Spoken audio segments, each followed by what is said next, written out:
Hi, my name is Rich Harrington, and today I want to show you a cool new feature inside Adobe Photoshop CS6 that's great for those of you that need to make virtual backdrops for green screens. Here's how it works. I'm going to take advantage of an existing feature called Photo Merge to go ahead and combine a couple of photos together. I'll choose File, Automate, Photo Merge, and just navigate to a couple of photos.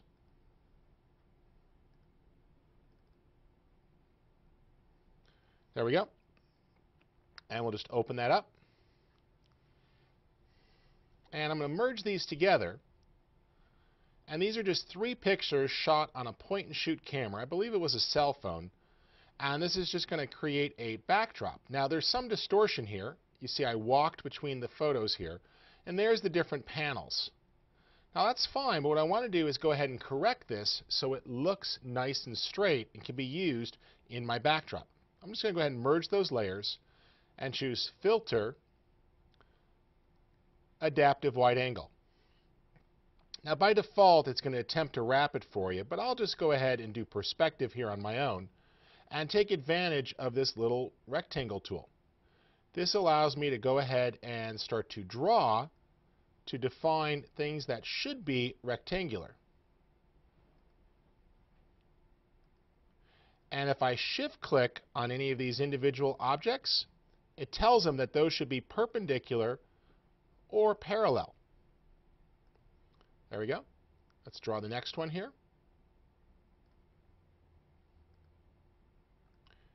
And you see what this does is some great options to start to fix distortion in an image.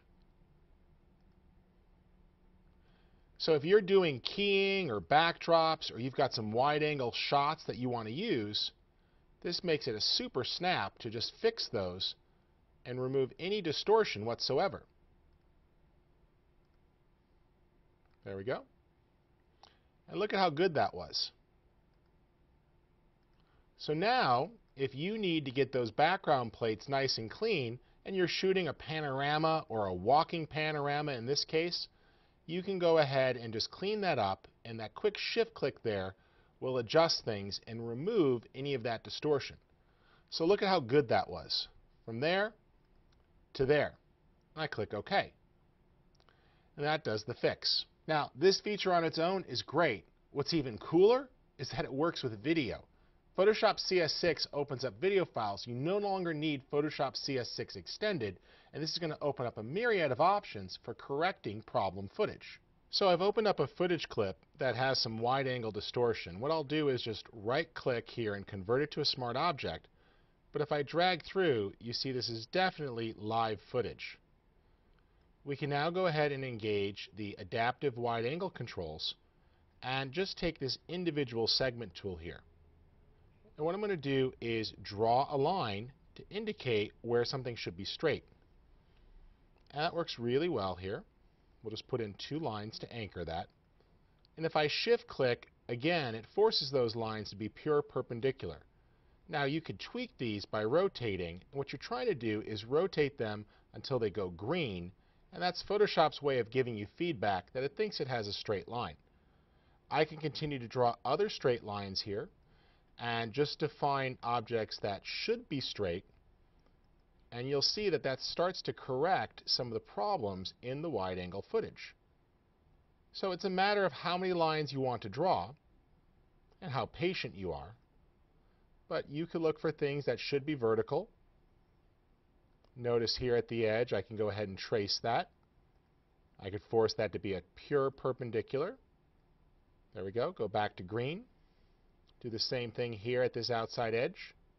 That wasn't an arch, but should be a straight line. And you see how it begins to correct the image. Now here we do have a bit of a curve. It does a pretty good job of recognizing that curve there. There we go. And I could tweak that to force that to be a straight line.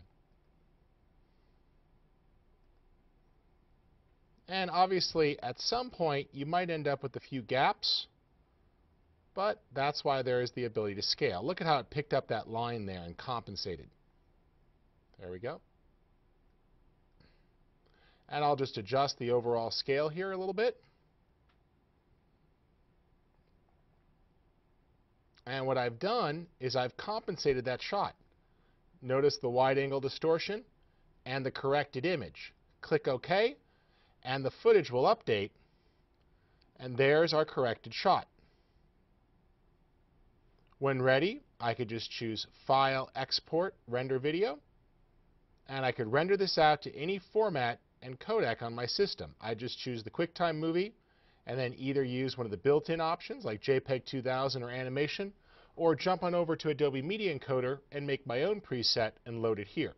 This adaptive wide-angle correction feature is absolute magic, and the fact that it works on stills and video are going to open up all sorts of corrective options for your footage. My name's Rich Harrington. Thanks for joining us.